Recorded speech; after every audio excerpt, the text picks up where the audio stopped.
There's a guy here that's got a story to tell, and I want to give him 6 minutes to tell this story, because this is why we're doing what we're doing. If you would please bring to the stage Dr. Jackie Hill.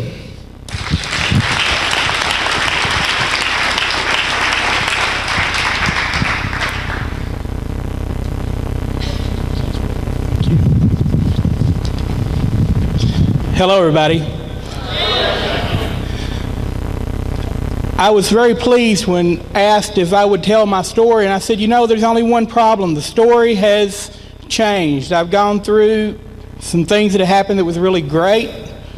I've seen myself take and get off purpose, and I want to tell you that if anyone at this point still has any question about what's going on this weekend, there's no reason to have a question. Here's the story that Rick's referring to. When I got out of practice, or when I first got into practice, I graduated from Life College, thought I had a really great education. I knew exactly what to do, how to help people.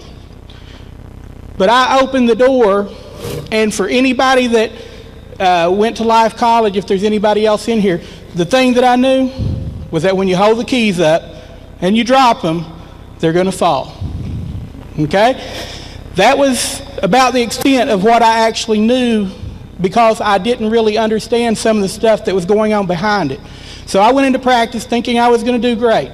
Could not get enough money. Finally had to take and get money by my sister taking and having a second mortgage on her home. Still wasn't doing well. Had to take and live in a house trailer my mom owned because couldn't pay rent. Finally, I was 6 months behind in x-ray payments, and they were coming to take the x-ray machine. I talked them out of it for just a little bit longer, and something came across my desk saying I could go to Parker's seminar, and it was for a very small amount of money. And I decided to do it, and my wife said, "Are you sure?" I said, "What else do I have to lose?" So our first seminar was in Louisiana. We had to drive all night, park on the side of the road because we didn't have the money to stay in the hotel. And when I went, we had never seen more than 10 patients in a day. We went to the seminar, we learned information. Almost every doctor that was here, maybe everyone, started there.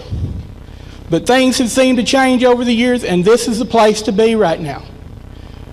We came back, we put together the information that you guys are hearing this weekend. I went from having no one scheduled in advance to using multiple appointments and using the procedures they'd given us, and within a short period of time, we were starting to see things like within a couple weeks, we had 300 and something patients scheduled on the books for future care because of what we were doing. Now, it took a little while for everything to take place, but instead of having 10 patients a day, instead of losing our x-ray equipment, what we did was to take and finally get a practice where our biggest day was I believe 306. Our biggest week was 306, our biggest day was 103. That took place only because we had been at these seminars. And what these people are telling you this weekend, it works. It definitely works. We had a little session at night, the last night of the seminar, where a gentleman named Art Aston was able to take people and put them up on stage. And what he did was to basically have someone up there giving their story. And I went home from that first seminar saying, hey, if they can do it, so can I. Over time, some other things changed in my life, and my practice isn't the same as it was, but I'm here this weekend to rededicate myself to my patients and to my community. And I feel that if I do that and I can rebuild, there's no one here that can't take their practice to even higher and higher levels. And it's just the things that they've talked about. My number one thing that was a problem was the attitude. Okay? Number two, I needed procedures to take and run properly in my office. Three, I had to be firm in my philosophy. Four, I had to learn ways of getting new patients.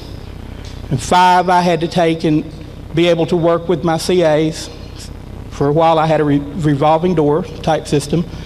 And then six, I had to be able to handle the finances.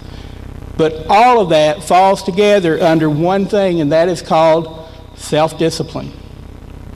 And so if we will have enough self-discipline, we can be able to take and have great things happen in our practice for everybody that's out here.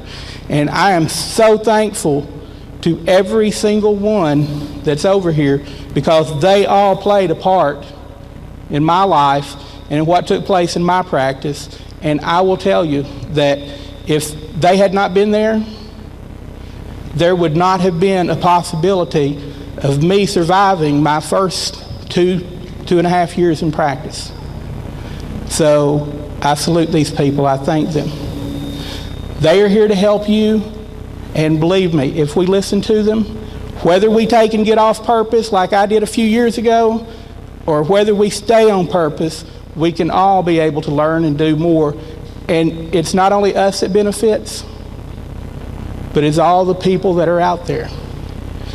Last month, actually about 2 months ago, when I decided to come to this seminar, my wife asked me, she said, "What is it that makes you want to go back to the seminar?" And I said, "Family." Because this is a tremendous family.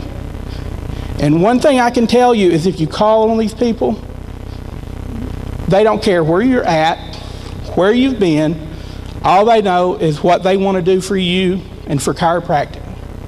So thank you very much. I appreciate it.